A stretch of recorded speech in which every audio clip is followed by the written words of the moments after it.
मजेदार गाना देखे खातिर हमार चैनल के सब्सक्राइब करी और बेल आइकन के जरूर दबाई।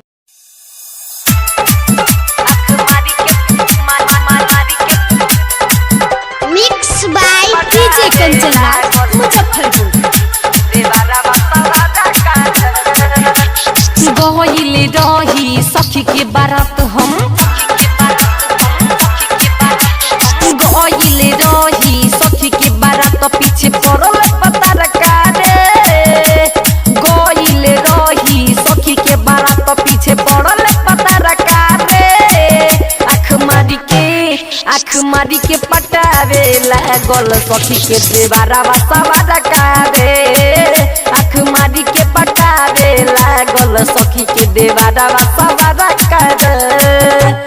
गइल रही सखी के बारात पीछे पड़ल पता रखा रे। गइल रही सखी के बारात पीछे पड़ल पता रखा रे।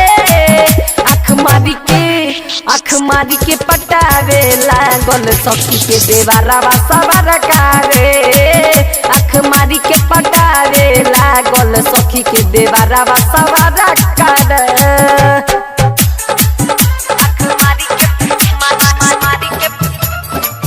Mix by DJ Kanchan Muzaffarpur.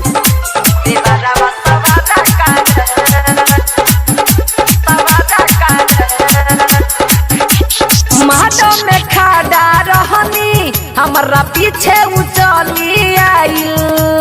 फूल लागल छीटे हमरा पर देखी के हंसी बड़ी आइल। माडो में खड़ा रहनी हमरा पीछे उचली आइल। फूल लागल छीटे हमरा पर देखी के हंसी बड़ी आइल। बोल के आई लव यू हमारा बोल के आई लव यू के टके तो देखे लागल हमारा के। बोल के आई लव यू के टके तो देखे लागल हमारा के। आँख मारी के पटावे लागल सखी के देवारा सवार का रे। आँख मारी के पटावे लागल सखी के देवारा सवार का रे।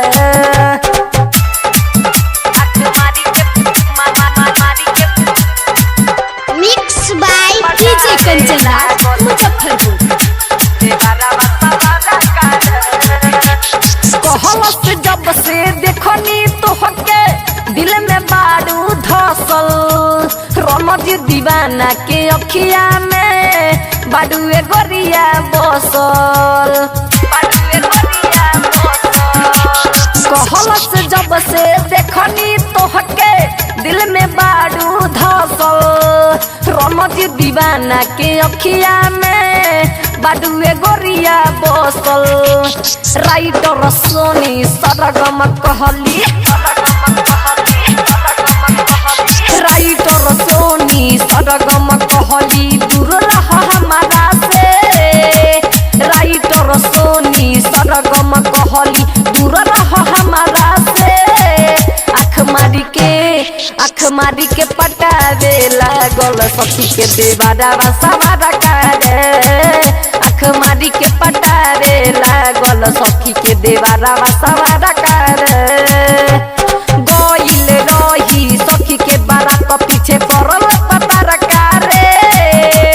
गइल रही सखी के बारात पीछे पड़ल पता रखा रे।